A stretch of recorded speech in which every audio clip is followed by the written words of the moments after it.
My name is Martin Lackeus. I'm a doctoral student at the Chalmers University of Technology at our School of Entrepreneurship. I'm going to talk about entrepreneurial education today and also its assessment. The morning will be about entrepreneurial education. The afternoon will be about its assessment. And we are going to do some workshopping together as well, so I'm not going to talk all the time. Also, I would like to encourage you to raise your hand or whatever, just speak out as soon as you have something you wish to contribute with, because it's not my intention to feed you with all the slides today. I would like to get the discussion as well around interesting topics. So feel free to break in. Okay? Just a little bit about me, so you know who I am and saying this. I have a background as an engineer from Chalmers, and I became an entrepreneur by accident, you could say. I ended up at a master program in entrepreneurship. And it wasn't because I wanted to work as an entrepreneur, it was because I liked the teacher-student ratio. So it was for all the wrong reasons. But I ended up becoming a founder and the CEO of a company that has grown quite fast. I've been working a lot in Spain, actually, so me gusta mucho España, Andalucía, Madrid. But today, since 5 years ago, I'm back at this School of Entrepreneurship where I started my journey to try to understand what the hell happened to me. How could I become an entrepreneur through an education? I wanted to understand that. So my interest in entrepreneurial education is very personal. And I think it's an advantage when doing research because there's so much to read. And sometimes it becomes so boring. So you have to be really, really motivated. But most of the time, it's not boring at all. Not to me, at least. Let's get started. This is today's program. We're going to have a break at 10:30, around 10:30. Then we're going to have a workshop at 11:30 for an hour. And then we have some lunch. And in the afternoon, I will talk for about one and a half hour, and then we will have a discussion around measurement assessment. And I will start the morning by discussing value creation, which is central to entrepreneurship. And I will discuss entrepreneurial competencies. What is it? As Per said, one of the most challenging questions in this area. In order to measure something, you need to know what you measure, or at least you need to decide on what you measure, because there is no right or wrong answer. I will discuss a little bit why these kinds of competencies are rare in education. And then we will come into some more practical aspects here. How do we make people more entrepreneurial? I mean, it's a key question. If we think this is a good thing, then how do we do it in practice? And I will show you some tools that at least seem to work quite well. And then I will finish off this morning with some supporting models and a platform that can be good to have when you work in this area to support the thinking and the actions that you take, hopefully. And one of them is a progression model, because you cannot treat entrepreneurship the same way in primary school or in preschool as you treat it at university. There are some commonalities, but there are also big differences. The afternoon will be about the measurement, and I have two examples. I've done 2 studies on assessing entrepreneurial competencies. One is from my students at Chalmers. They are about 23, 24 years old. And I've also just finished a study on the 13-year-olds pupils here in the vicinity of Gothenburg that I will show you and discuss around what we found. And I will talk a lot about the method, because there is a lack of methods in assessing and measuring in this area. And I think most methods that are used today are crap. Sorry, it's a tough area, and I don't like what I've read so far. It's not up to me to say if the things I'm doing is better. It's up to everybody else. But I will at least present them and see if that can inspire some of you to try out some of the things that I've been working with.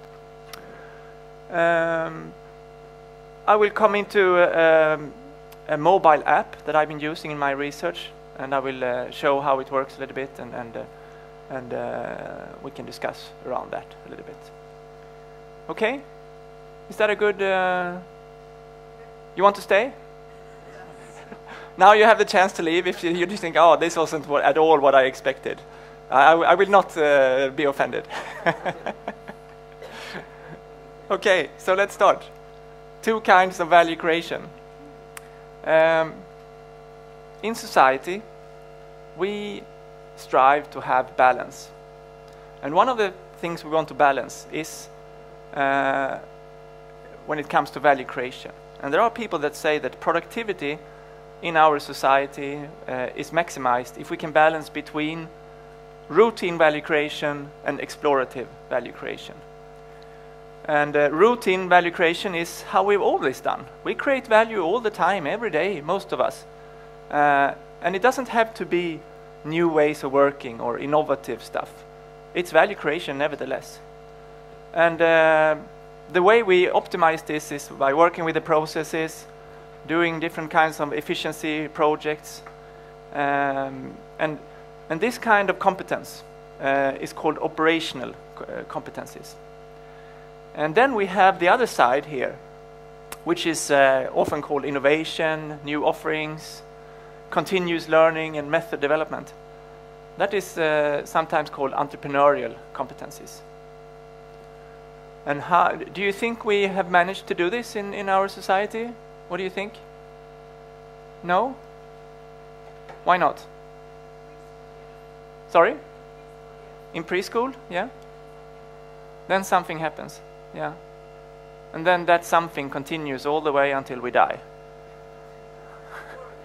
More or less. I mean, this is not only in education we don't really get this balance. That's also in work life. Most organizations, this is actually research on organizations that this is based on. You have the links down here. It's really interesting to read. All the slides you will find at my blog, and the link is up in the right upper corner. So you can download the slides, and if you want, you can go in and see these links, because this is so small, so nobody will be able to write it down now, but you can find those links. Whenever there's a reference, you can go in and find it. No, actually it looks like this. In 80% of the cases, according to research, this is how it looks. So there's at least something good here. In 20% of the cases, it's not as bad as this. So something good is happening, at least something. So what is then needed to get this down? Well, we need new tools, new structures, new competencies, and new collaboration models. And probably some other things as well. I mean, this is to frame what entrepreneurship can contribute to society. It's one way of looking at it. And it's based on a more wide definition of entrepreneurship that I will talk about now. Because entrepreneurship is not only about starting a company.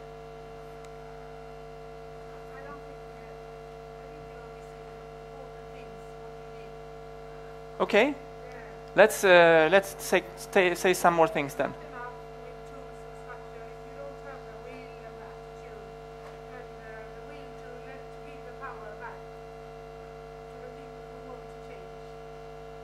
Yeah, but I would put that in collaboration modes. But okay, that depends on what you call it, because if management doesn't support this kind of new ways of working,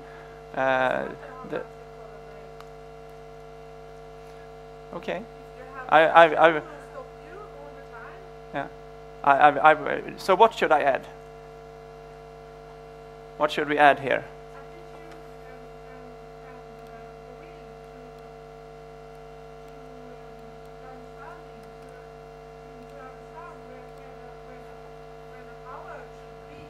Yeah? Okay. So, also, there's a need for new attitudes. Absolutely. The narrow definition of entrepreneurship is around what we have here. Employing oneself, starting a company, and developing that company. Business development. That's the narrow definition. The wide definition is about acting on opportunities to create value. And not only financial value, but also cultural value, societal value, environmental value. And that needs creativity, action, and self-confidence. And this is a way to prepare individuals for a more uncertain world and future. This is a common way to put it in literature, at least in educational literature. Not so much in entrepreneurship literature. But when you talk about entrepreneurship education, this is a common way to split it up. And whenever I go out and talk, I have to start here. Because most people, when I talk entrepreneurship, they think that I mean the financial focus. They don't think that I mean the personal development focus. And they think I'm talking about creating new organizations. But I'm talking about creating value for other people. And it doesn't even have to be people. It can be animals. And they don't even have to be alive. They can be dead. I have a kid in my street where I live. He found a dead bird in the garden.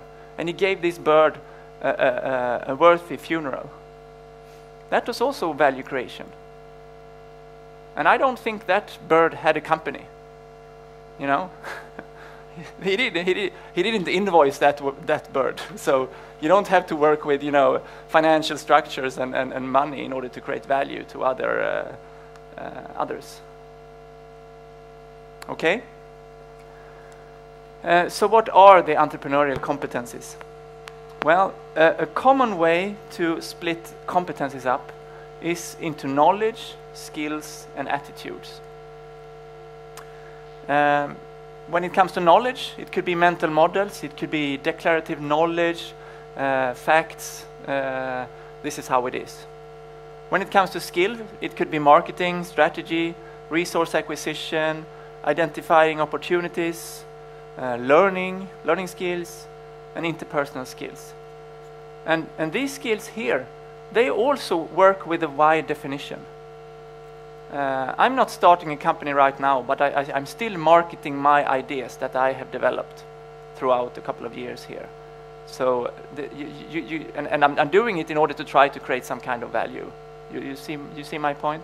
Whenever you're sitting in a meeting, you often end up in having a need to market your own idea of how things should be solved. That you could say could be labeled an entrepreneurial skill. When it comes to attitudes, the most common attitudes people talk about is entrepreneurial passion. I want to work entrepreneurially. Entrepreneurial self-efficacy, which is basically self-confidence, but more narrow. I feel confident that I can act entrepreneurially. Identity, entrepreneurial identity. I feel like an entrepreneurial person. I am an entrepreneurial person. Proactiveness, perseverance to continue despite difficulties, and uncertainty tolerance. We humans get anxious when we don't know what is going to happen. That's why I told you what I'm going to talk about today, to lower your anxiety. But when you work entrepreneurially, you have to accept that there are certain things that you don't know. And you can train that competency in managing uncertainty and ambiguity. This is how OECD writes about this. The skills in question include qualities such as habit of learning, curiosity, creativity, initiative, teamwork, personal responsibility. But all these are nice words, really beautiful words. But how do you act on them? Sometimes I get the feeling that there are so many nice words and desirable words that are connected to entrepreneurship, but nobody is talking about how are we going to make that happen. I think that's a challenge in this area.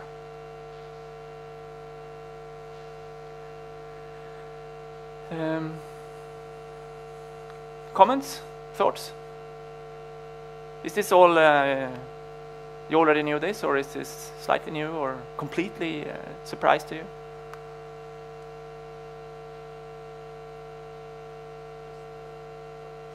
Yes? Yeah?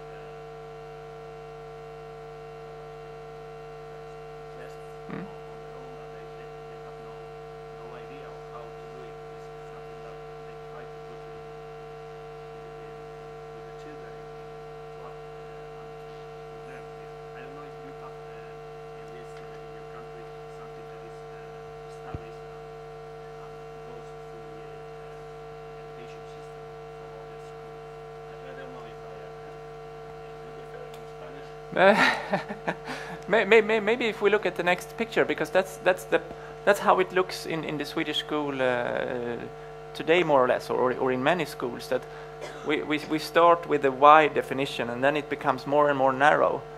But your question was about the tests. No, my question is about the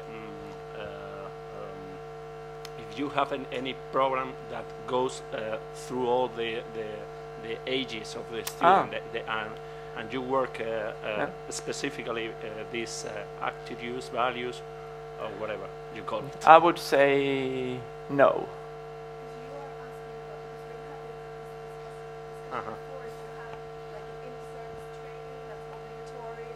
For teachers or people who's going to work with students, like in Norway. They have entrepreneurship courses, and I think it's mandatory for teachers before they get their teacher's idea. Mm.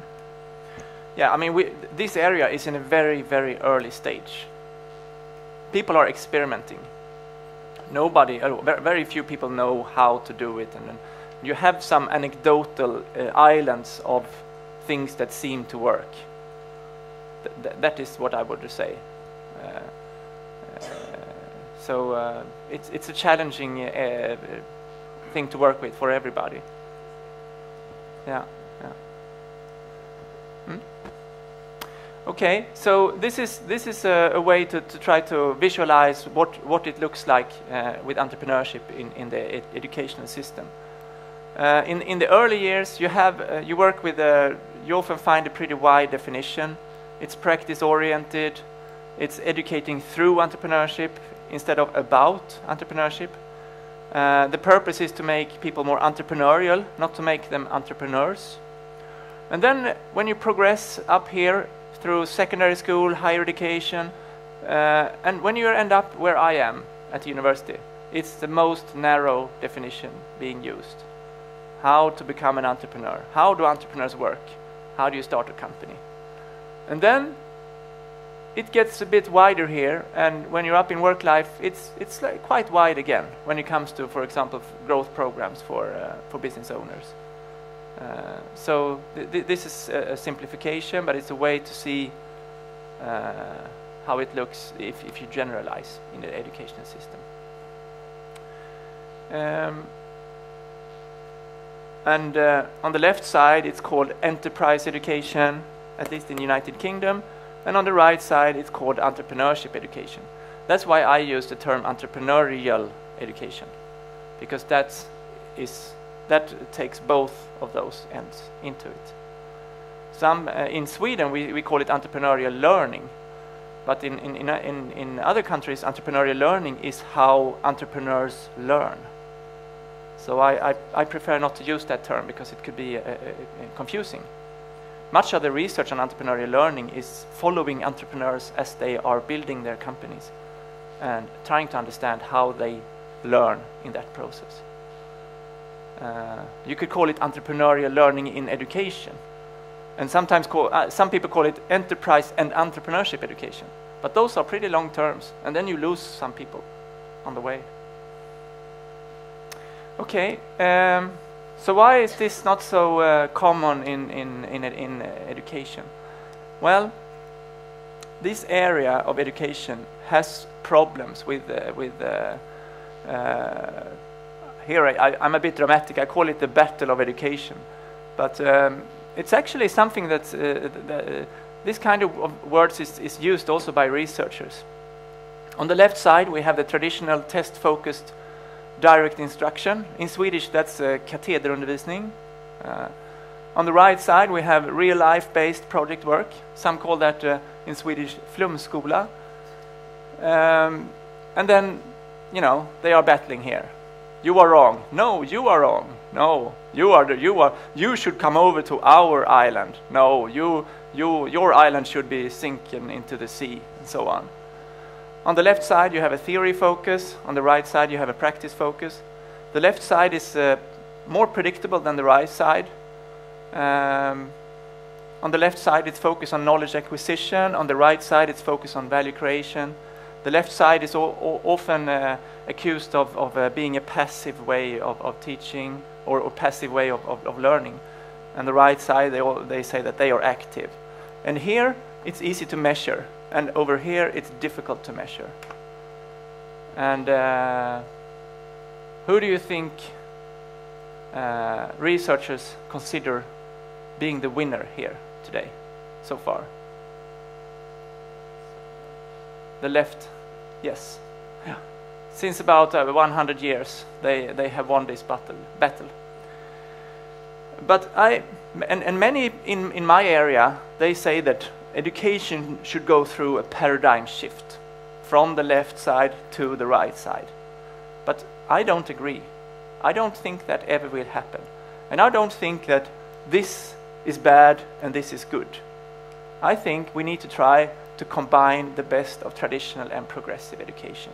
That's not an easy thing to do, but I think that is the challenge we need to take on, not winning over the other side, whichever side we are on. And I think entrepreneurship can contribute with this in certain ways. It can contribute with methods of interacting with the outside world. It can contribute with a learning approach that I call learning by creating value. It can contribute with a question, for whom is this knowledge valuable today? Perhaps entrepreneurship can contribute with a third way in education. That's a bold statement, but I think it's not unwarranted. I've written an article on this that you can find on my blog if you want to read more about this. And in that article you will find this very intense picture. I will not go through it. But what it shows is that the debate of entrepreneurial education versus traditional education is actually set in a much, much bigger frame of discussion between traditional education and progressive education or constructivist education, between positivism and interpretivism. So this is theory of science we are ending in here. Do we know what is true, or do we only have the perception of people? Is there one single truth, or is there one way of looking at it for every person that exists? This is where we end up. And then we have a discussion around scientific method versus entrepreneurial method. So this is pretty messed up, don't you think? One thing you could say about entrepreneurship, when you try to make education more entrepreneurial, it will become more complex. So if we want to advocate entrepreneurship in education, we need to find ways to make it more simple to actually manage.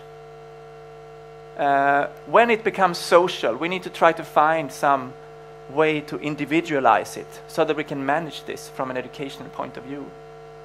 The process that we always want to focus on has to have content in it. Otherwise, we will not get this to work. And so on. Today, we have, on the left side, we often find politicians and the PISA people at OECD. on the right side, we often find teachers and researchers. And that's not me saying, it's other researchers saying that this is the case. I don't say, I mean, this is a generalization. And there are some OECD people that are on this side. I'm actually writing a report for OECD that is not so much the left side here. So there are different perspectives also in a large organization like OECD. And also among politicians, of course. Yes? Why do you think that so many politicians are on the left side? I think it is because we people want to measure things. There is a natural tendency for humans to try to find the concrete, the measurable. It's called reification in English. I don't even know what that means in Swedish, but it's the will to make things like objects. And that is a natural tendency among people, and politicians try to capture what people want because that's their job. So they end up in communicating things that people think sound nice.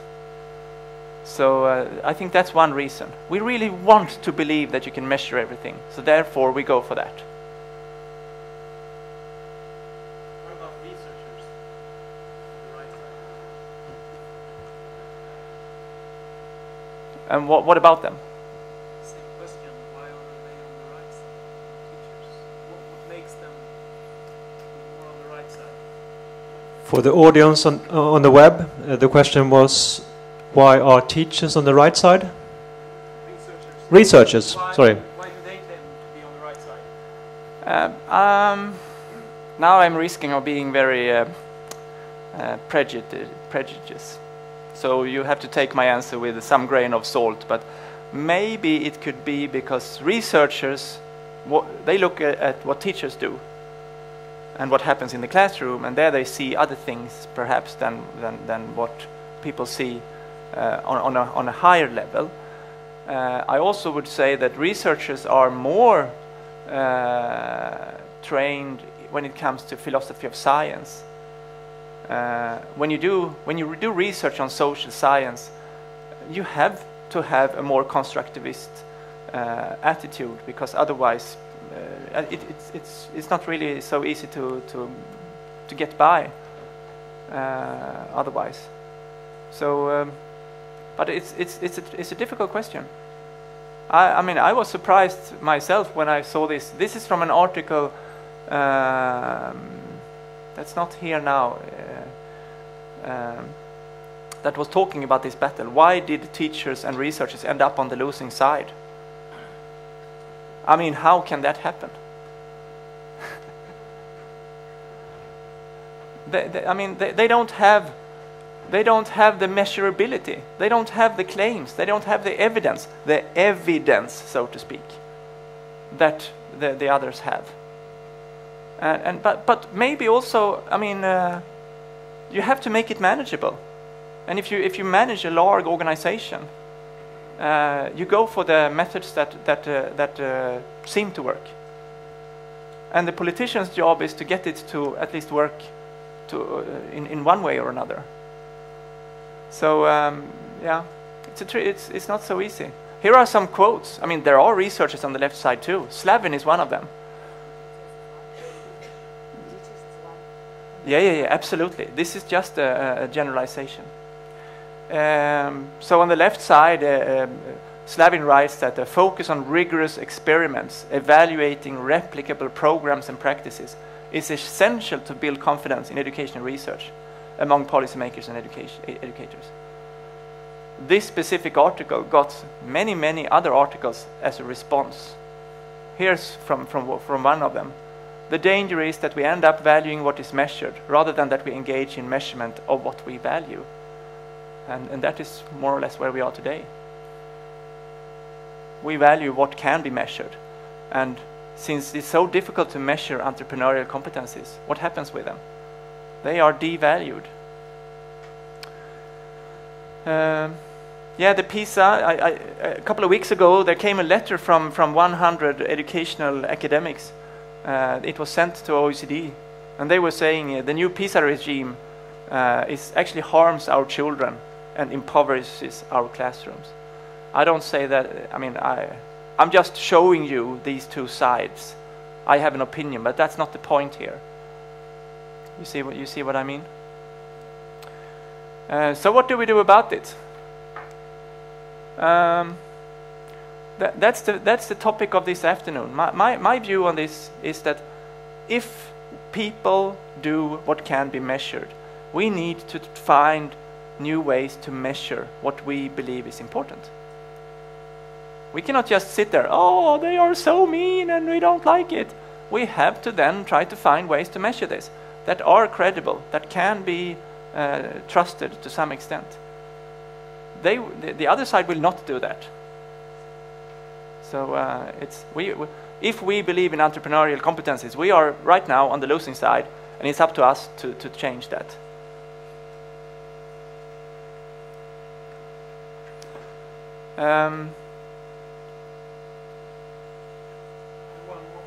Yes? One more question? Yes? I'm thinking about what you say about measurements. Measurement, it's hard to measure entrepreneurial learning, entrepreneurial competences. But an entrepreneurial competences is for making value, financial, social, cultural value. On the other hand, when you measure something that is not entrepreneurial, what do they measure? If that's competences that don't create value, what do these competences that you can measure, what do they make, if not value? I would say that the further down you get in this table here, the more difficult it becomes to measure. Knowledge is pretty easy to measure. When it comes to skills, it becomes slightly more difficult. It depends on which skills we are talking about. When it comes to attitude, it's really, really difficult. Well, there are psychological constructs to measure attitudes such as self-efficacy and so on. I just don't think it's so productive. Wait. Thank you, Per. I don't understand why it should be so difficult, because if you let the students work with real life practices, with the outdoor life, outside the school or wherever you are, if you succeed and get what the goal is, and the outdoor life is satisfied what you have done as a student, there is a measure in the cooperation between the school and the outdoor life. Yes. And they decide if I have succeeded or not. I fully agree. So I don't understand the problem. If I let my students have authentic practices, I don't have to give so much attention, because the life say self if they have done their work or not. Because there is a company who is waiting on the product or the work, the value. The value, so they can say we can't use it, and then we have to go back and discuss why can't they use it, or why is it so good for them. Yeah. So, but if it's so easy, why is it not widespread? I don't know. That's why I said I missed something, Yeah, because yeah. I think everything is here. Yeah. I'm not pessimistic about the future. Not. But no, I'm just looking at the current situation, and we are not very far. But you wanted to comment, Daniela. Because I agree in theory, but not in practice. Because I think that the time it will take for society to judge, it's too long. Because then they don't have the opportunity to change the situation right now. So then you will have loop times of 10 years. For me, that's the way I see it. Because I look at it from an employability point of view. So if you have a school system and then you measure if people are sort of the right kind of people when they go out from the school system, how can you change it then?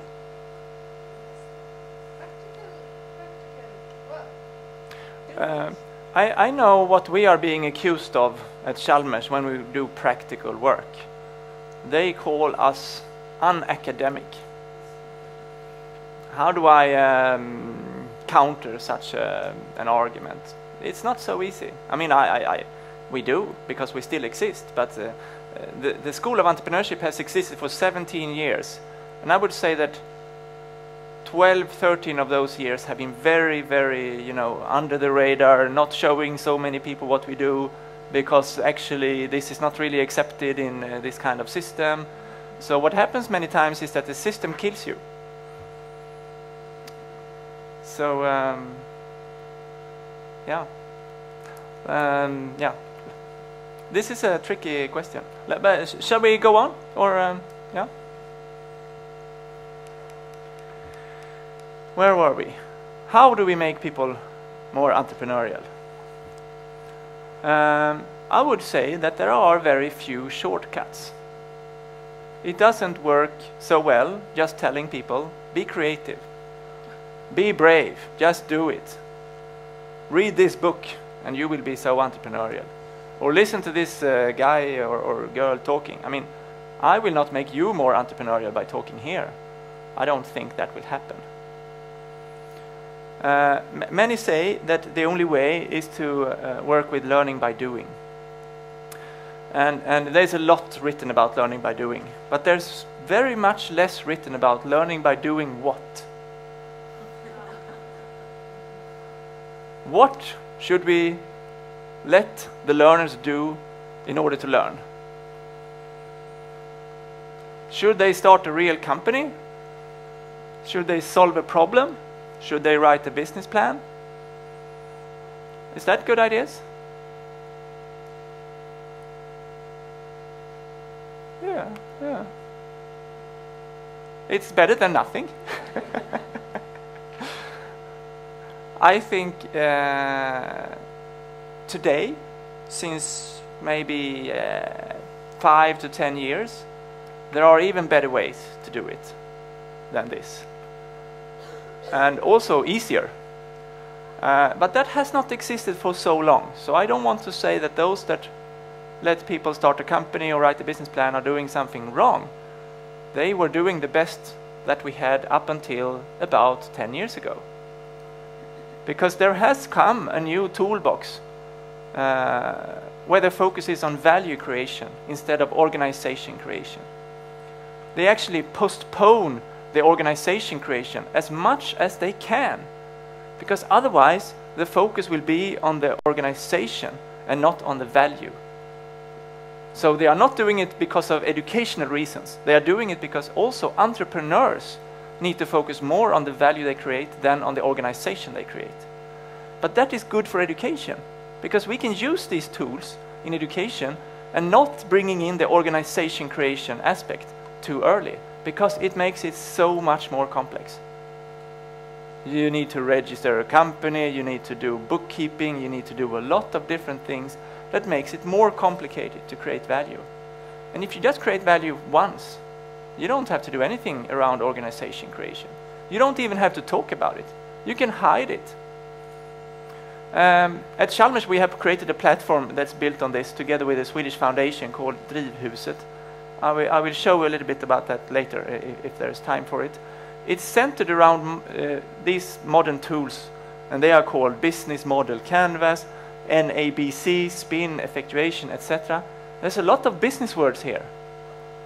I often say that you need to put all those concepts in the washing machine and wash away all the business words, because you don't need those business words when you come earlier in the educational system. It just confounds things.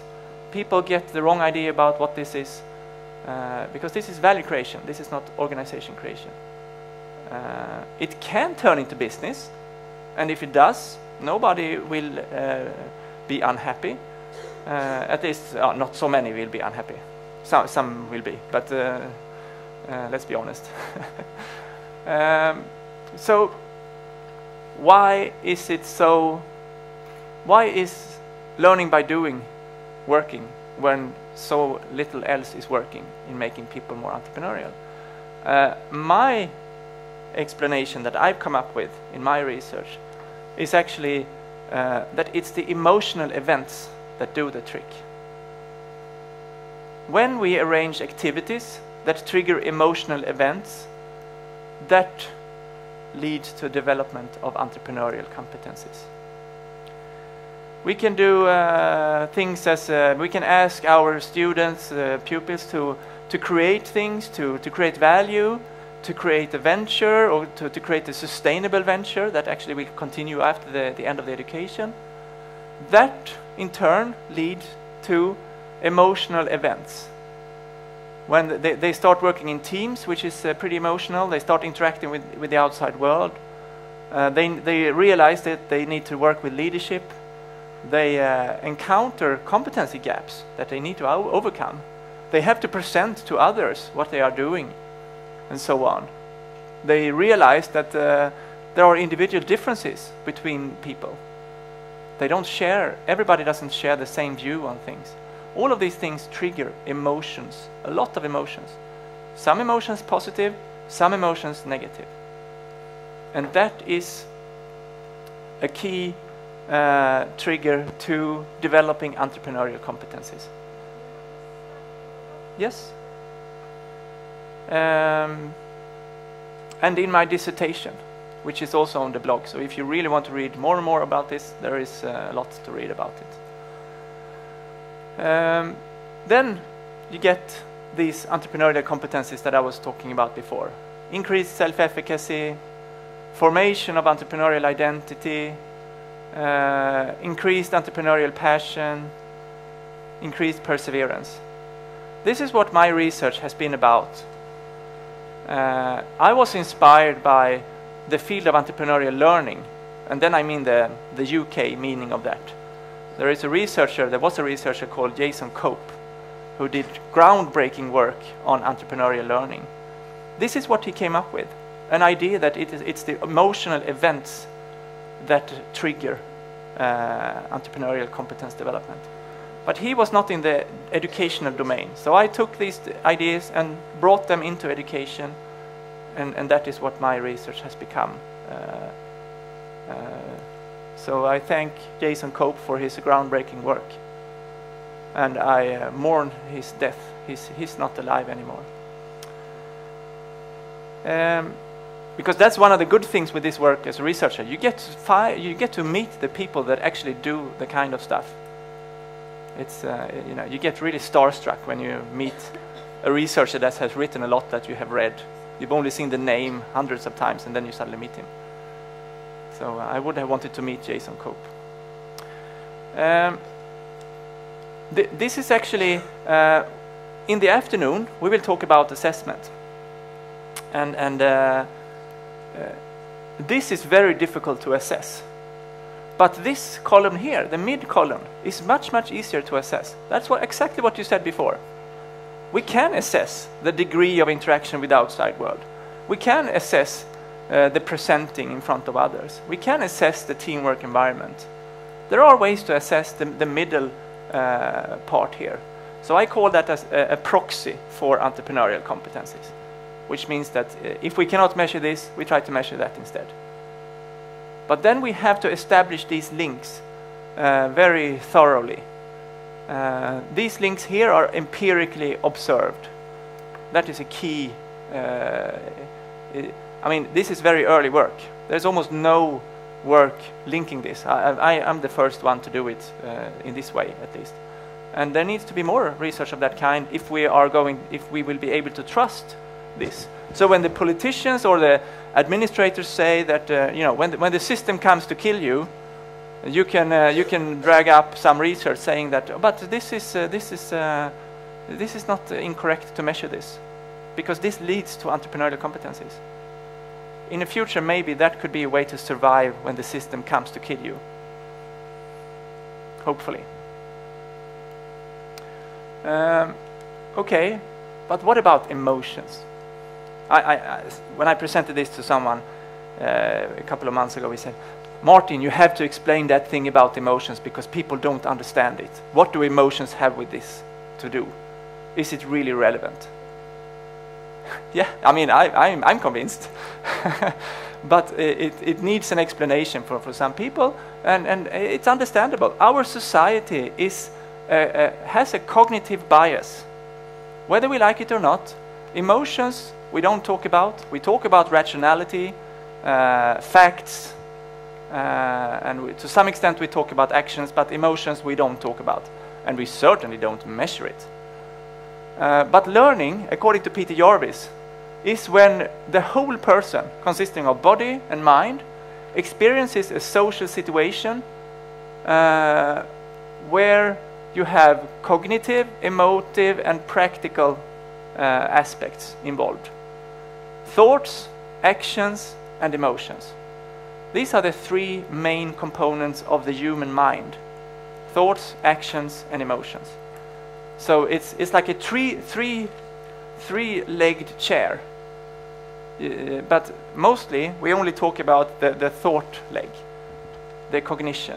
That's what we measure, that's what we assess, the thoughts.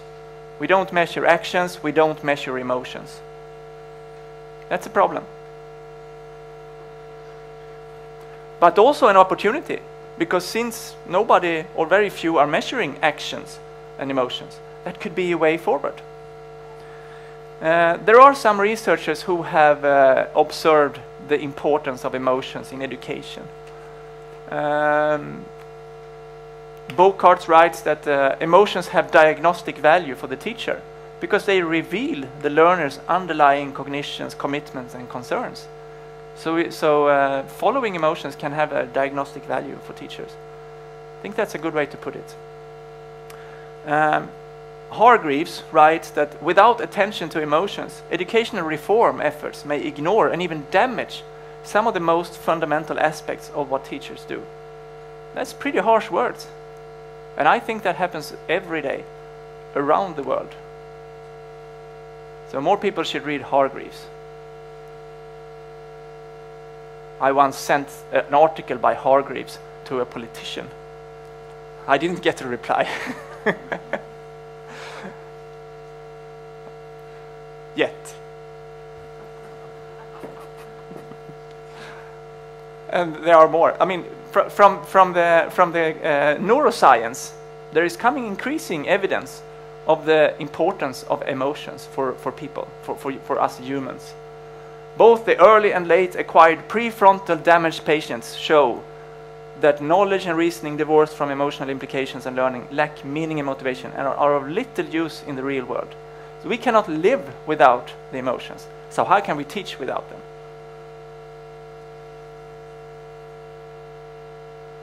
And Dirk X is leaning on the next slide, which is John Heron. He has done a model on what he calls multi-modal learning, where the emotional aspects are the foundation of everything else. The imaginal, the conceptual, and the action forms of learning. So everything you do when you learn is fundamentally leaning on the emotional aspects. That's what Heron says. And here we have emotions, thoughts, and actions, the three domains of the human mind.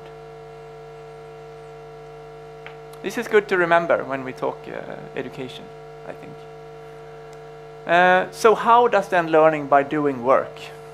I've done this model. It's in my dissertation, and I'd like to walk you through it. It's inspired and based on the work of a Russian researcher that died almost 100 years ago. Who do you think that is? Vygotsky. I heard it from all over the place here. Yeah, this is based on Vygotsky. So the learner works with other people in a team, and then you get interaction. So the team-based aspect secures that action becomes part of the learning. It becomes a shared activity. And what they do is that they work with some shared rules, processes, tools, knowledge, ideas, and signs. This is the words used by Vygotsky. But this is the knowledge cloud, you could say. But not only knowledge, but also other things that we share, that humanity share. You could call it culture. So these people draw on this when they work together. And what happens when they do that? Well, nothing. Maybe it's a battery issue. Okay. One thing that happens is what they in this line of research call externalization. You get a designed outcome. You create new rules, processes, tools, knowledge, science, ideas. That's one outcome of such a collaboration. Another outcome, oh, now it works, is internalization, which is deep learning, which we could compare to surface learning, which is happening up here. This is surface learning. So when you start working together and creating things, then you get the deep learning. That is what Vygotsky says, and his colleagues. He had many followers in Russia who have done amazing work that is almost forgotten today. So then you create mental rules, processes, tools, knowledge, science, and ideas when you do this. But there is more to it. If some of these, you could call these artifacts, things that are created by humans. A word often used there is artifacts. But the valuable artifacts become part of the shared culture that we have up here and will be used by a wider community sometimes. When that happens, we humans get really, really happy. We love it. Because everybody wants love. Everybody wants that other people like what you are doing and what you are contributing with. That is a very basic human need. So when something is used by someone else, it's a drug, and you can get addicted to it. So we have some glossary here: artifact, internalization, externalization. Difficult words, but they are necessary in order to understand what is actually going on here. I call this creation, this part here. When you create something with other people and you get some kind of an artifact, some designed outcome. It could be a report, it could be a product, it could be a piece of art, it could be many things. It could be I mean, what we are having here today, some kind of, we are creating a space, a talking space here today. So we are doing creation here, but are we doing value creation? When you come up to this here, will this be valuable? Let's ask the video people here. Do you think other people will look at this? He nods. He's a very polite video guy. So we don't know that yet. If what we are creating here together will be valuable to others than us. The jury is out on that. And if this value is sustainable, if it's valuable all the time and you want to do it more and more and more, it becomes venture creation, which is sustained value creation. So if I realize that what we do here is so valuable, so we want to do it every day for 5 years, we have to have some kind of a framework around that, because we all have to live some way. Then we would have to create some kind of organization taking care of this.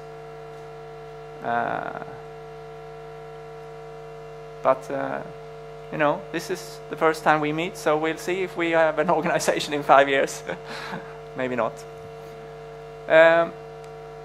And if we now look at the nice words that I talked about before from OECD, let's see if we can find them. We certainly have learning over here. We have surface learning, we have deep learning. Good. Then we can check that off from the OECD. We also have teamwork, because this is shared activity. Yes, so we can check that off as well. Do we have initiative? Well, interaction requires action. So we also have some kind of need for taking an initiative. So yes, this can also trigger initiative, taking action. Do we have creativity? And in order to put that word up here, I had to check with creativity literature. What is creativity? And I found somebody writing that a common definition. It was Amabile, one of the gurus on creativity. She has written that creativity is often defined as novel ideas that are valuable to someone else. Okay, So we are creating something new, okay? And if it becomes valuable to someone else, then we have been creative. So if it's not valuable to someone else, we have not been creative. That's a bit harsh, isn't it? So let's be careful. And do we have responsibility? Yes, I think so. Because if you take responsibility for actually producing something, and you also try to make it valuable to others, to a wider community, I would say that you are taking responsibility. And risk tolerance has also been part of this. And I would say that as soon as you start interacting with other people, you infuse some kind of uncertainty and risk, because you never know what will happen. As soon as you are more than yourself, you don't know where you're going. I certainly don't know what questions you will ask me today. So, yeah. So if you work like this, you will be able to tick off many of the beautiful words that people are talking about when they are talking about entrepreneurship into education. Okay? I have another... Yeah, so what we end up with is something that I have called the altruistic paradox. And that is, we get more motivated by creating value for others than by creating value for ourselves in distant future. So if we can find something that is valuable for someone else in 15 minutes, it makes us more motivated than if somebody tells us, you will have use of this knowledge in 15 years. So creating value for others today is more motivating than creating value for ourselves in a distant future. We are being told to be individualistic, and everybody is the smith of his or her own future. But this is what makes us happy, to do something for other people. And this is what I call learning by creating value. It's an answer to the question, learning by doing what? And it's in line with Vygotsky's whole theoretical framework of learning, that you have externalization and internalization. Learning and value creation goes hand in hand.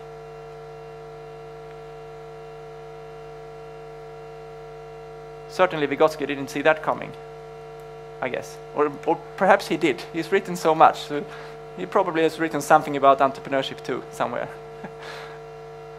Many people say that Vygotsky was way ahead of his time. And I agree a lot on that. I was certainly surprised to find that my supervisors asked me, what am I doing with these Russian researchers? You know? We don't have only Vygotsky, we have Leonte, we have Galperin, and we have others. And they are asking me, what stuff is this, Martin? But I love it. Okay, I have another framework that is in this action area. Because what is action-based entrepreneurial education, or what is action-based education? When are we doing action education? So I'm using this word artifacts because I think it's pretty useful for us to understand what we are doing. So we can ask ourselves, do the learners get to create artifacts? Yes or no? If the answer to that is no, then we are not doing action-based entrepreneurial education. And that is exactly what I'm doing now. I'm lecturing to you, but you will soon, or after a break and so on, you will do some create some artifacts too. So we will get to it. But so far we are not here engaging in action-based education. But if we are creating artifacts, we can ask the next question: are these artifacts considered to be valuable by stakeholders outside the creators and the teachers? Yes or no? If we say no, I would say that we are in the creation domain. We are creating something. It could be social, cultural, economic. But if we answer yes here, we come into value creation. But then here comes the next question. Are the learners expected to organize the value creation in a venture? Yes or no? If we answer yes to that question, we end up in what I call venture creation. And then we have the last question here.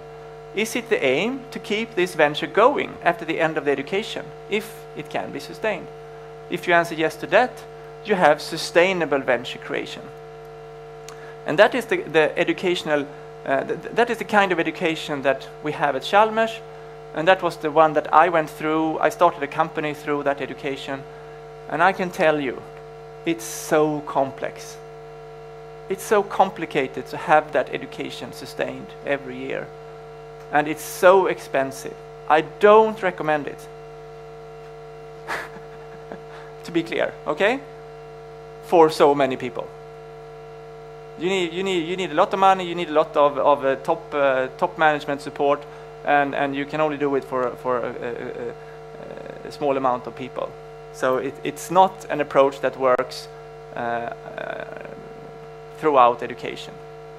I would actually say that this category here, value creation, is the category with the highest potential in relation to how common it is, because it's much less common than it is useful. And many times you end up working with venture creation prematurely. You make it more complex than it has to be in the beginning. I would say that a venture creation course could be a very good second or third step, but we need to find out what is the first and second step. I would not recommend to start with venture creation. Some people would probably disagree, but here are some examples. I mentioned lectures before. Could be guest lectures, group discussions, study visits, literature study. In the creation domain, we can have project work. It's a very common way of working. Role plays, simulations, games. Drama pedagogy with no audience. I would say that's creation. And then we have drama pedagogy again here with audience. Then it's value creation. Actually, I told my wife the other day that I was going to talk here, and I said to her, this is the first time that, I don't know how many of you have chosen actively to come here, but that so many people have come voluntarily to listen to me. So I'm honored. That's the first time. Normally, I'm inserted into a program where people, get certain various kinds of stuff, and I'm one of them. So yeah, this is the first time I have an audience of this kind. So yeah, hope you enjoy the drama. Yes? Can you explain more? Venture? Yes. A venture could be a new company. It could be a new project in an established organization. You call that corporate venturing, for example. And venture it's based on the word adventure. So when you enter into a venture, you start an adventure. But many times it's used when you say, I'm working in a venture, then you are working in a small company that has recently started. But it could also be, I'm working in a project which is doing some really novel stuff within an established organization. It could say organization creation here also. So venture, new organization, that's some of the words that could be used. Yeah, and I understand that there are a lot of terms here, so I mean more questions of that kind, I really welcome it. If there are words that you don't really understand what I mean, please just let me know, because I'm this nerdy researcher, so you're yeah. It's not so easy for me to know what words you are familiar with. Yes, and you see the arrow over here. The further down you get here, the further you have increasing learner engagement and motivation, but also you increase the complexity for the teacher. So you have to have a balance between motivation and complexity. That's a tough balance. And that's why you often see that entrepreneurship in education becomes this kind of an island where somebody is very motivated to manage that complexity. But you cannot do it on an organizational scale, because every teacher is not that motivated to manage this complexity. Many teachers are like, you know, people in general. You have a life outside your work. So if you add entrepreneurship into that, suddenly you find yourself having to sit, you know, evenings instead of being with your family and stuff like that. I don't know if some people recognize that. Not everybody is willing to take such a responsibility for managing complexity. That is why we need to bring down the complexity so that everybody can work with this. And that's why we need models. That's why we need theory that people can read and then put into practice. We cannot rely on people's willingness to manage this complexity every day. That will not be a sustainable model. Yes, a common way to work in this domain here is, of course, young enterprise. In Swedish, that's ung företagsamhet. Yes. Let's look at the tools that seem to work. Here are some of the tools that have come the last decade or so, give or take 5-10 years. Effectuation, customer development, lean startup, business model canvas, appreciative inquiry. And here you see the people. These are world famous people. If you search their names on Google, you will get probably millions of hits. And if you search each and every one of these terms, you will find so much material. I will just give you a brief overview of this. But each of these is a whole world in itself. And I recommend it. It's really interesting. Let's start with effectuation. Saraswati from India discovered something that I must say it's a surprise that it wasn't discovered until 2001, but okay. Maybe we are not so smart that we think, us humans.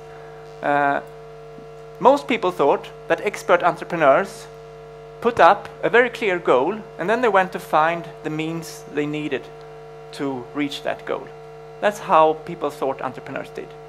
And she studied entrepreneurs, expert entrepreneurs, to see how did they do. And she found out that it was the opposite. They started with what they had, the means that they had access to. And then they saw, what can I do with this? What goal can I reach with the means I have on my hand? And this she called effectuation.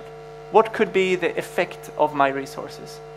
And she put that against causation. For what cause am I doing this? Yes?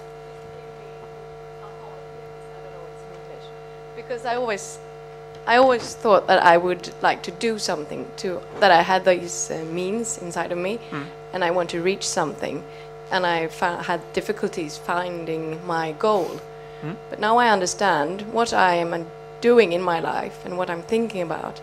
I actually reach different goals all the time, and I'm not a failure. I'm actually a good entrepreneur. You are being entrepreneurial. Yes, thank you very much. Thank you. Yeah. The example she used to explain this came from the food domain at home, from the kitchen. Can you guess what example she gave to try to explain this? Sorry? Yeah, you're on the right track. Exactly. You open the fridge and you see what's in it and you cook something out of that. Instead of following a recipe, going to the store, grocery store, and buy what you need to do that recipe. Exactly that example she used. So this is such a simple idea. So imagine it took until 2001 to you know, to realize this. It's really strange. And this has revolutionized the entire research domain on entrepreneurship. Everybody is you know, relating to effectuation. Or not everybody, but a lot of people. And here are some differences that she pointed out. You start with goals or you start with given means. You focus on expected returns, or you focus on affordable loss. You focus on competition, or you focus on cooperation. You try to control, you try to predict through control, but here you try to control, and then you reduce the need to predict. You don't have to predict if you just go and see what happens. This is good for existing markets, and this is good for new kinds of market. This is a linear model, and here we have a cyclical model. Some simple differences. And she put out 5 principles of effectuation. Bird in hand principle, affordable loss principle, crazy kilt principle, lemonade principle, and pilot in the plane principle. I will not go through them here, but if you search on the internet for this, there are videos, there are explanations. It's really interesting. So, how does an effectuation cycle look like? You start with the means available, and then you ask yourselves questions. Who am I? What do I know? Who do I know? And then you look at actual courses of action possible. What can I do with what I know, who I am, and what I have? And then you start interacting with other people. Here, you see, here we start seeing the interaction with the outside world. So effectuation can be a very practical tool for sending students and pupils out in the world interacting. What can I do with what I have here, with the knowledge I have, or with the skills I have, or the attitudes? Some of these people you start interacting with give you some kind of a commitment. And this commitment, you turn it into new means and new goals. And then you get an expanding cycle of resources, because you can ask yourself again, who am I now? What do I now know? Who do I now know? And then you go through it all again. What can I now do? Who can I interact with now? What kind of stakeholder commitment do I get this time? And then you also get new goals. And the goals are constraining. You are gradually finding what you are actually aiming for. And then you have your new markets, new products, and new firms. So this is a model anchored in business, but it can be used in any domain of life and activity. Hans? Yeah, I've seen him on Twitter, yes? Yeah? Yeah, double loop learning, yeah. I've heard about that, yeah. Sorry? Yeah, I mean, that's one of the more entrepreneurial places in Sweden when it comes to education, yeah. Absolutely.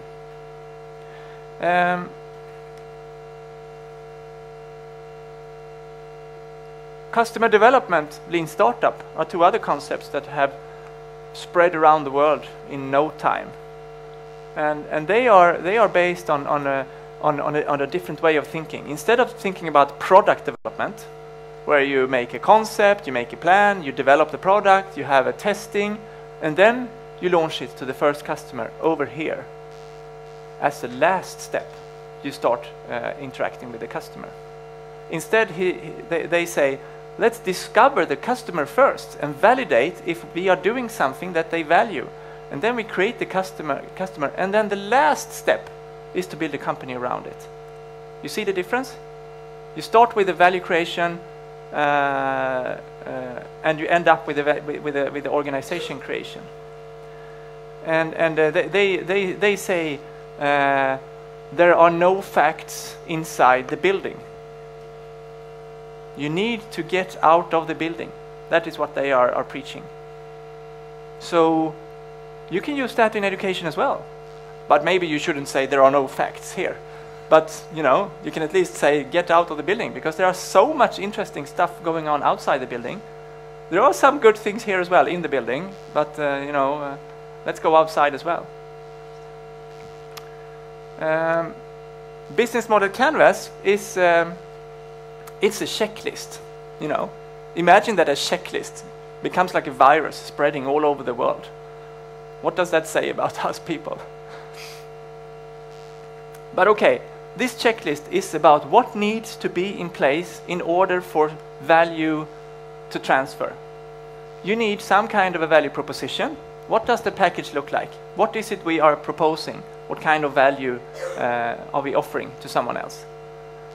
Who is this someone else? Who is the customer? How do we get the relationship to this customer?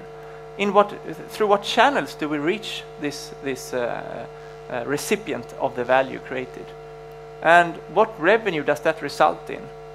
On the left-hand side, we have key activities. What are we doing?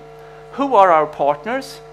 What are our key resources? And what costs does that lead to when we are trying to deliver this value? It's such an easy checklist, but it's very valuable when you start sketching on something. You want to do something valuable, you can sketch it down. And this is an Austrian guy, Alexander Osterwalder. He has written a book, Business Model Generation. He has also written a book that's called Business Model You. So you can apply this on yourself. What am I offering to the world? Who am I interacting with? How am I interacting with them? What kind of value? How do I get paid for interacting with the world? Because I have to pay for food and other things, just like everyone else. So what is my value proposition to the world? So this can be applied to on a wide definition of entrepreneurship as well. But sometimes maybe you need to wash away some of these. Instead of customers, maybe you could call it something else that's not so business oriented. I don't know. Here's an example of the business model of a Swedish company, formerly Swedish company called Skype. Here's what they are offering. Here is what the customers they are aiming at. Here is how they get a relation to them. Here's the channels. Here is how they get money for what they are doing, and so on. It's a very simple checklist tool. Now they started. This is the same thing, but for Facebook. What is their value proposition? 600 million users. Maybe there are more than that now. And here are their customer segments, customer relationship, channels, resources, activities, and partners, and so on. And how they generate revenue from that. Here it's applied to a community leadership summit. I mean, we could do this for our gathering today. What value is created here today? Who are you? What are the key resources I'm using, and so on. So this can be applicable to many situations. The last one here is appreciative inquiry. I think it's a really interesting perspective.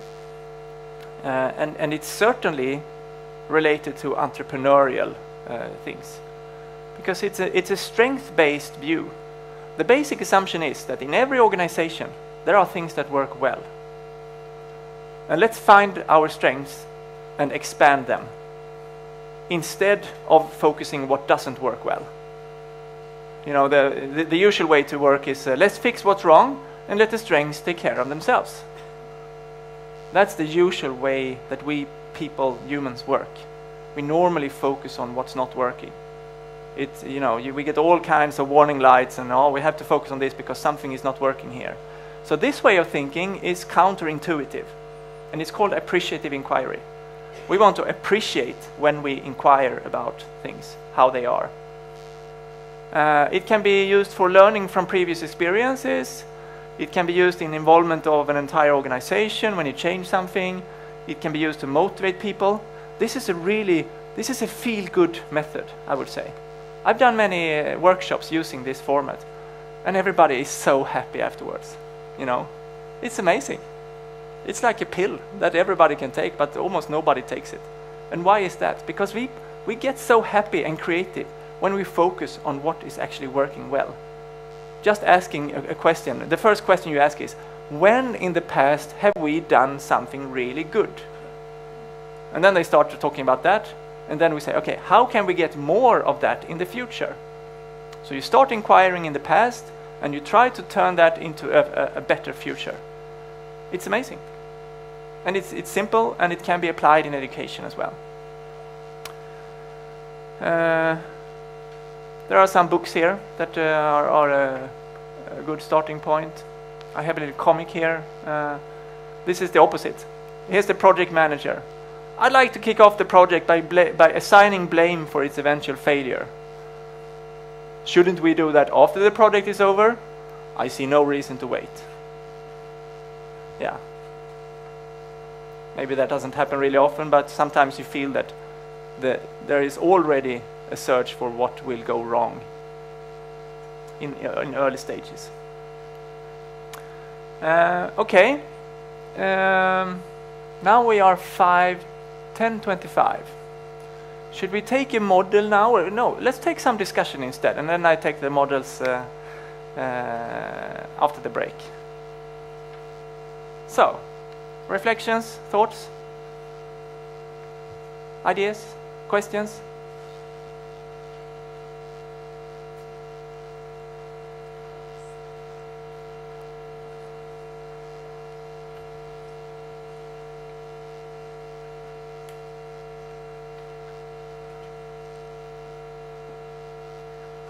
Do you think you can use these tools? In one way or another? Yes? How?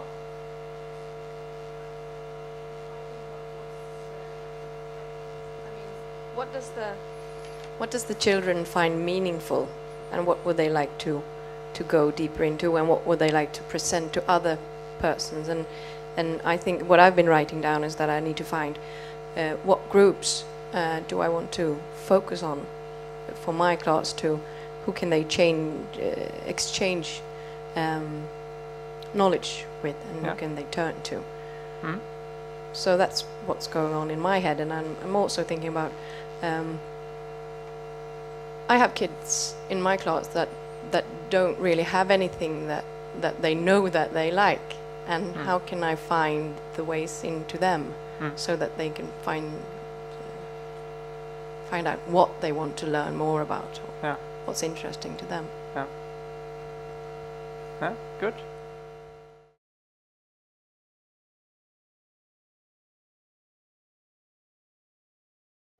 Are you ready for some models and a platform?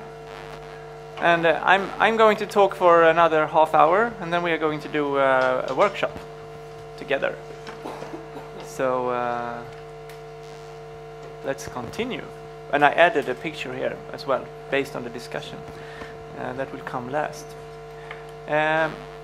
So there is some need for supporting models in this area, because there is very little practical help when it comes to how to do this. So I'd like to go through a couple of models that I think are interesting here. First, it's an action-based instructional model inspired by Vygotsky that I will show you. It's developed by a researcher called Galperin. And then I will show you a progression model. How can we think about entrepreneurship from early stages all the way to the late stages in education? What is common? What is not common? When do you introduce what? And then I have a value creation model for interaction with the outside world that can help us in designing the organizational aspects of making education more connected to the outside world. And then I have a pedagogical platform that I discussed before that we've done together with Drivhuset. I will just show it to you so you get an idea of how that works. Then I added a last picture here, and that is the question of why do we have entrepreneurship in education? Maybe I should have started with that, but at least I take it in the end. Okay.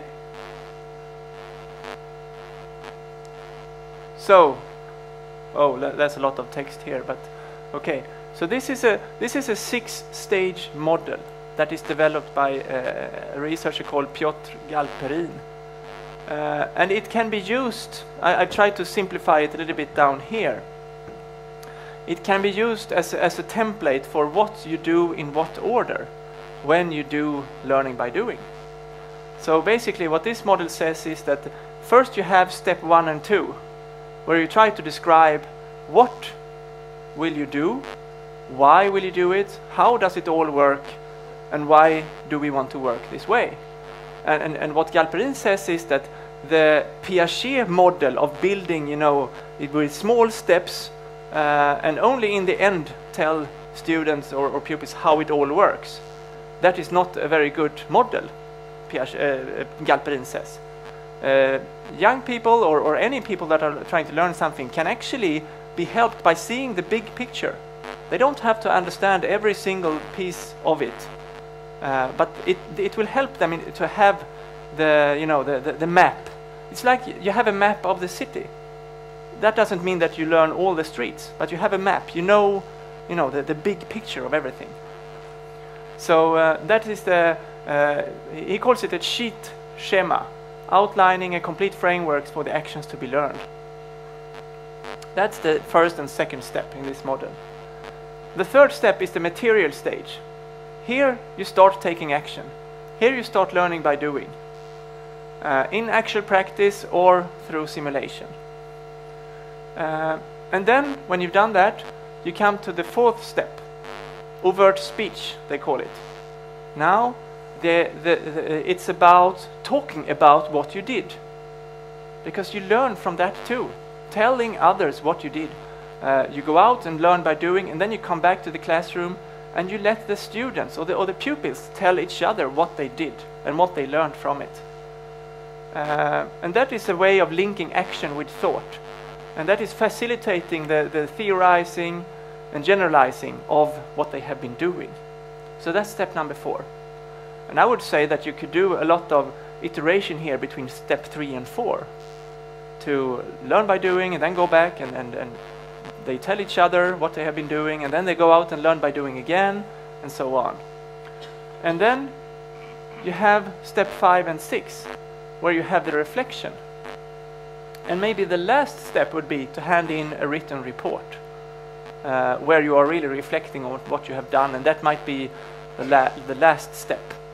And when I saw this model, I thought, this might seem, pretty obvious to some, but actually, I had the presentation as the last step in my module that I'm doing, and they had to hand in a report before they were supposed to present it.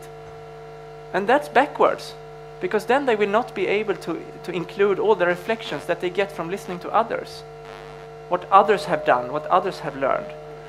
So according to this model, you first present and then you write the reflection on what you have been doing and learning from that.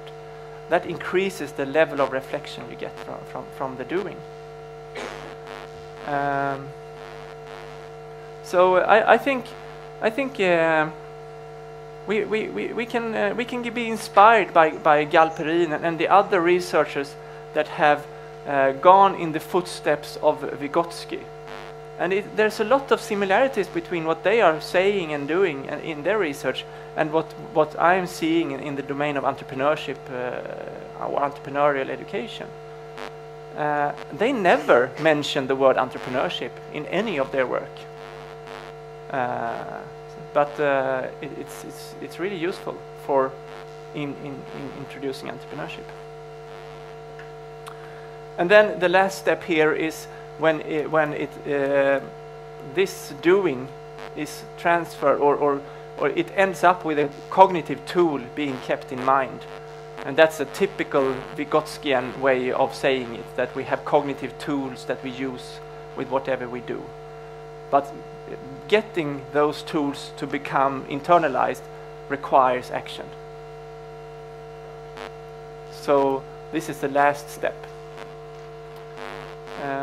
Yes? Reflections on this? Is this useful, or is it more like, yeah, that's how we always do, so what's the news here? That's what somebody told me, but this is how I work already, so this is nothing new to me. And maybe you have the same feeling, or maybe you have can contribute to something. Yes?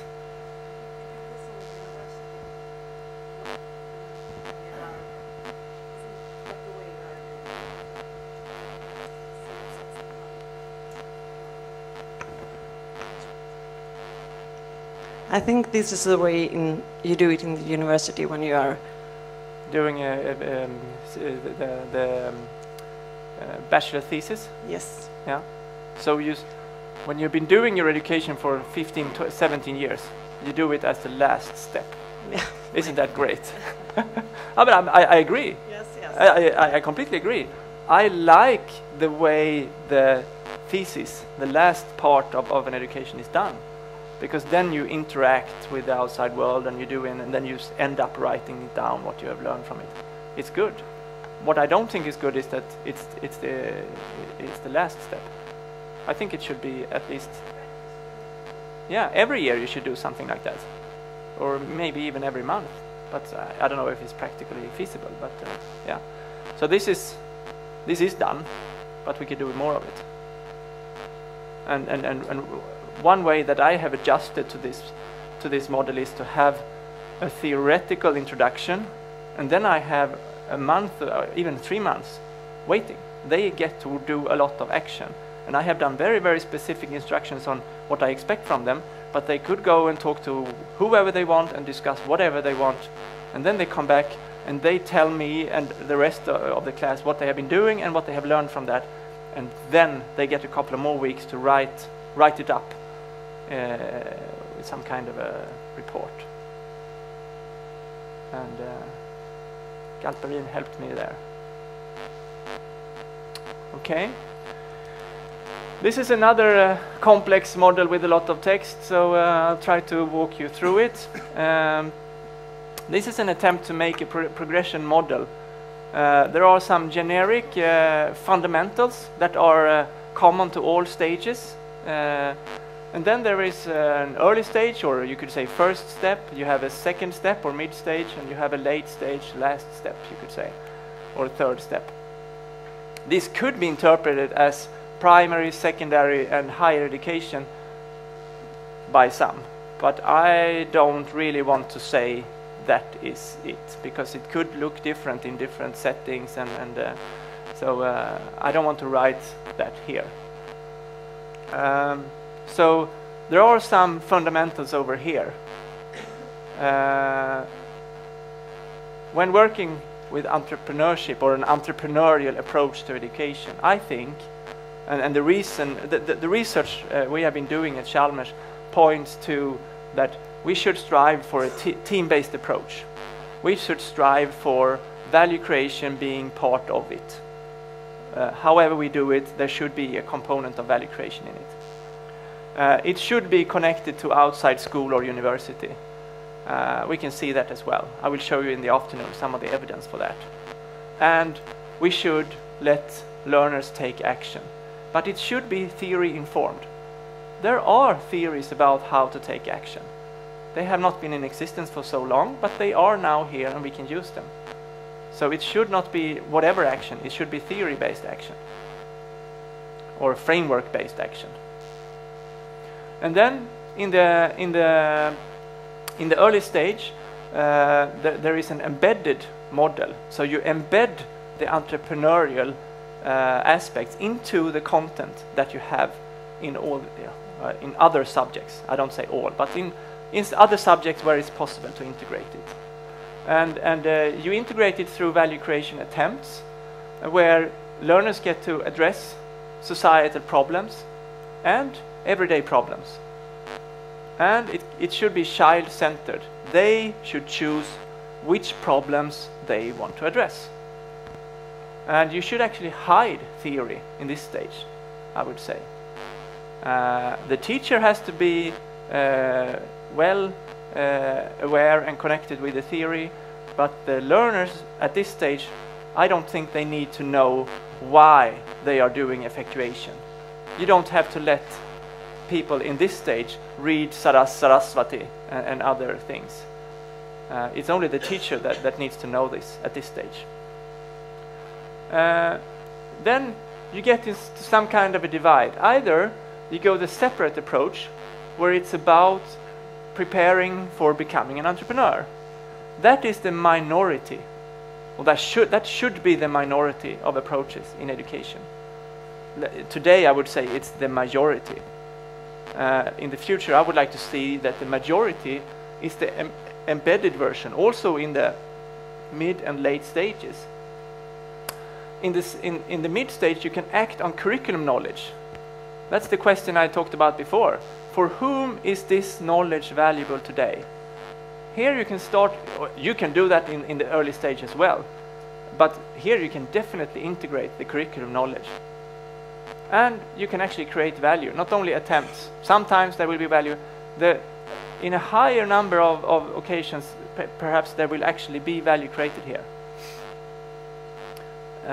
But this is also okay, because it doesn't have to become valuable in order to learn from it. Just attempting to create value leads to learning. And maybe you learn the most from the failed attempts to create value. And then we have the late stages. Here you can start making the theory explicit. And over here, up here we have venture creation, and then we have sustainable venture creation. Down here we have value creation, and here we have skill-based value creation, where you actually practice the skills that are now more and more becoming something that could be valuable to a labor market,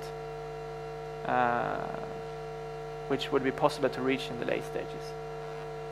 So here it's educating through entrepreneurship, and this is also educating through entrepreneurship. Up here it's more educating about entrepreneurship and through, and here it's educating about for and through entrepreneurship. And here people become entrepreneurial, and here they become entrepreneurs. I mean, my supervisor told me yesterday that entrepreneurs are also entrepreneurial. So I need to do some changes to this, but okay. And down here you see the outcomes. This spurs creativity, it spurs uncertainty, engagement, self-efficacy, but it also spurs failures, which in turn can lead to increased perseverance. And in the late stages you will reach also the passion and identity. Here you will actually get growth, and here you will get real startups. And that is the last step.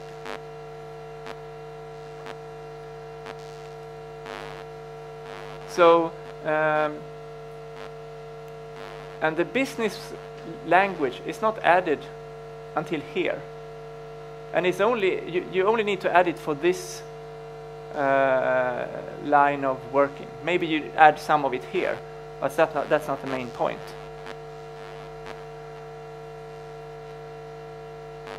Is this helpful?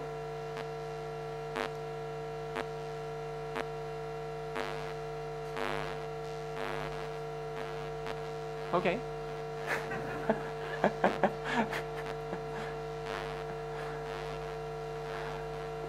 Okay, let's take another one then. This is business model canvas, but for the educational situation. So here we have the value proposition that I was talking about before. Here we have the key activities and the key resources. Here we have the key partners and the economy, and here we have the customer and so on. So this is what business model canvas becomes when you apply it to education. On the left side you had what we normally call education. On the right side you have the outside world, and the thing connecting this is an offer. So in order to interact with the outside world in a way that will foster learning, then you need to have some kind of a value proposition. And that you can ask the pupils or students to produce that kind of a value proposition.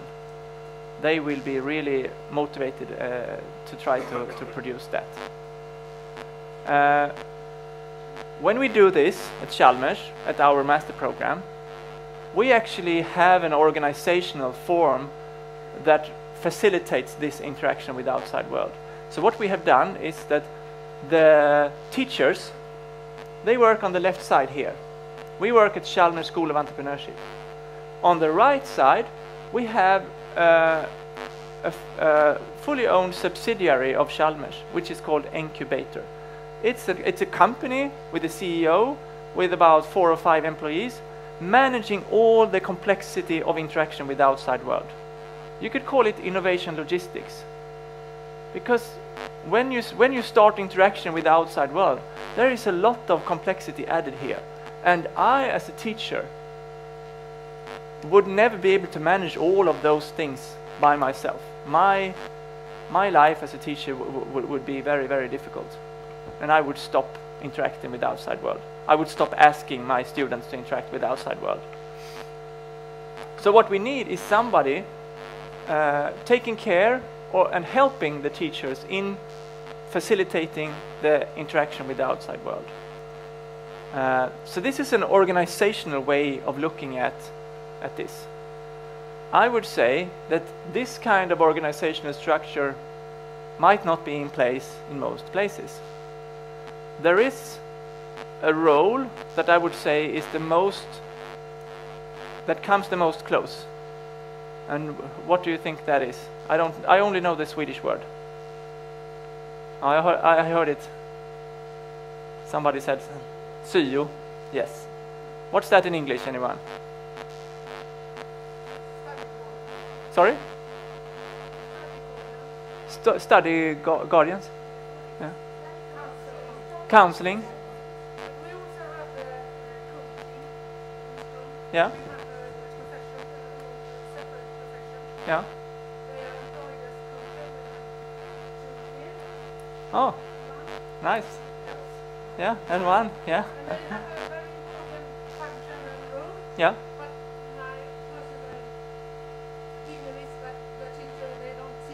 This door opener they are. No. They have the chance, but they don't use it. They don't take it. 30% maybe when it's good. But it could be 100. Yeah, yeah. And they could have all doors open to the outside. Yeah. So maybe this model can help to explain how you could work and what would be the role of the teacher, what would be the role of the facilitator in managing this value creation process of interacting with the outside world. Good. But you're not using it this way yet. Good. Yeah. Some of the problems that come up when you do this, that I hear people talk about is these things here. I mean, here we have the measurement challenge. We have a value split that is sometimes not so good, well done, that the students feel exploited by the outside world. You don't want that to happen. Sometimes the outside world doesn't have time and cannot prioritize to interact with the educational institution. That's not so uncommon. Sometimes the value created is not interesting enough. That could be a problem. So this is not just easy. There are some challenges here that we need to address in order to get this to work. Sometimes learners act, but they don't reflect upon their actions, and this prevents deep learning, and it also lowers motivation. Sometimes teachers don't have competencies in value creation. Sometimes the teamwork process is not managed in a good way, which is often due to resource constraints and lack of experience in value creation. Yes? I just have a question for you. What? Because I'm curious, what school do you represent?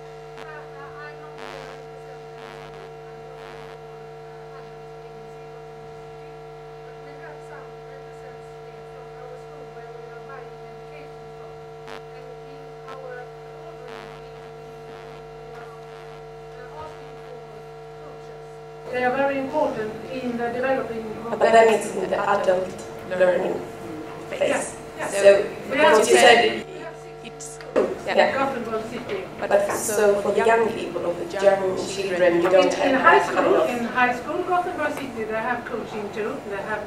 Yeah, but I mean for like 7-year-olds. But you can have too. It's a decision. It's a political decision. Of course, but I wonder, do you feel the same that the other schools here? Do you have that kind of organization like an incubator? So we'll start now. It's a perspective. It's not just a coach. It's a way of thinking. It's a way of working. Okay, we have to go on. I just had a final... Yeah, this was the platform. So this is a platform that we have constructed together with this foundation. And it's an action-based teaching platform. And we have used the theory and methods that I've talked about today and built them into a platform. And it contains 5 workshops with material and so on, where you go through the phases: idea, customer, proposition, value, position. And the core idea is to let the learners pitch an idea to people in real life. And I got the question here last time, what is a pitch? Yes? Or to present an idea in a very short time. Yeah, you have 30 seconds, and you meet a very influential person, and you have 30 seconds to tell that person why this is a good idea. Then you do a pitch. So this is very central and you see, so we have built in this presenting to others perspective into the education or the pedagogical platform. They do this between the workshops, between the 5 workshops. They go out in real life and test their ideas or concepts on real people. And they can choose whoever they want to test this on. And then they develop hypotheses into facts. And most of the time it's very surprising. They get surprised all the time. They make an assumption that this is something that people would think is interesting, and they go out and test it, and they come back and they realize that was not at all what they wanted, but they wanted something else which I actually can deliver. So this is really interesting. And then they go on doing this, and we do it for about 2 months, and it's a very interesting journey. There is a book that is being written by 2 people working at this foundation. It's in Swedish, unfortunately, for you. But it summarizes many of these tools. It will be out in June, so next month you can buy it on, you can find it on Bokus. It's called LOOPA, L-O-O-P-A. And that is what they call it. When you go out and test your ideas, you call it to make a loop out in the outside world. Yeah. So this is I think this is a very practical book. If you buy this book, you will probably be able to take certain bits and pieces from that book and apply in other contexts. Martin, is the platform in English? No, it's not. Will it be? Well, there are some slides in English, but I don't think that. I don't know. They probably won't, but this is early work. And for the rest of us, the Swedish guys, will it cost anything to use it? Well, you have to buy the book, I guess. Okay. Good. Okay. I was just going to finish off this with a picture. Why should we have entrepreneurship in education? And this is a lot of text. This is part of the report I'm doing for OECD. What you can see here is that 3 out of the 5 reasons here is about financial economic issues. Job creation, economic success, globalization, innovation, and renewal. That's the usual talk around entrepreneurship in education. It's about economy, we have to be more entrepreneurial, and so on. Then there are 2 things down here: joy, engagement, creativity, and societal challenges. I would say that these 2 are much more productive ways to introduce entrepreneurship into education. I would advise people to not talk about the economic and financial aspects of entrepreneurship. And if there is one single square I would like to emphasize here, could you guess which one that is? Yeah, and which of the joy? For the individual? Happiness. Well, sorry, it's this one.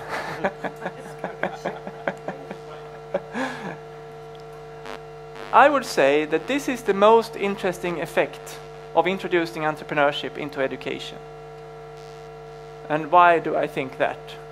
Well, because there is so much struggle with getting young people motivated in schools today. And we are really struggling with this. And entrepreneurship can be a really good way to get these people more motivated. And that will lead to better learning. More people, more of these students and pupils will learn much better. And if some of those go on and create jobs and economic success, that's fine. But that's a by effect. That's a side effect that I don't think it's so productive to talk about. Almost not at all. We can do this just because it's so damn fun. And that's enough, because what is fun leads to better learning. And education is about learning, primarily. So, yeah. And now we're going to do some fun ourselves. Yeah. Now we're going to do some workshopping and try some tools together. Let me just introduce them to you first, and I will hand out a lot of papers and stuff. First, we are going to do an opportunity map. Each one of you is going to write down on post-its and put on this what you are passionate about, what you can, what you know, what you have access to, what experiences you have, what contacts you have. And this is effectuation. You remember Saraswati? Who am I? What do I know? Who do I know? Now you are going to do this yourselves, in groups. But the first part will be an individual part, where I want it to be completely silent in the room. You are going to turn this into this. We only have one color, but that we will be fine. So each group, you will work in groups, and then all the people's passion, abilities, resources, experience, and contacts will end up on this same opportunity map. That's the first step. And you will get around 10 minutes to do this. The second step is to turn all of these things into an idea of something that could be valuable to someone else, into some kind of a value proposition. And I encourage you to try to take things from many people in the group, so that you draw on all the experiences and passions that you have in each group. I would like to see that. So the next step is to look at this mapping of opportunities and brainstorm around possible value propositions. And then when you've done that for about 10 minutes, you will have to make a choice. And the last 5 minutes, you develop and you answer these questions, some of them, all if you have time, but some of the questions you answer in order to develop your idea of a value proposition. This is the second step. Okay? The third step is the pitch. Then you will get about 10 minutes to choose 1 or 2 people that will do the pitch in front of all of us present here. You will get a microphone and you will do the pitch. Do you know what a hook is? Who can explain what a hook is? Yes, we have someone here. Yeah, Daniela.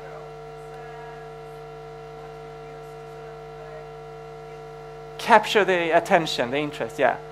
You send out a hook to get the people to listen to you. Exactly.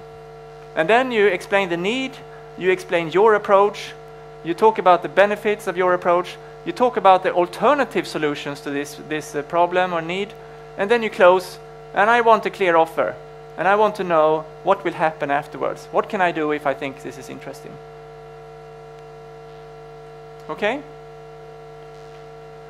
And when we've all done this, each group will get 1 minute each to present. So I give you the double time. You will not get 30 seconds, you get 60 seconds. I'm being really nice to you today. Okay, so could we work as we sit? And I would like to have about between 4 and 6 people in each group.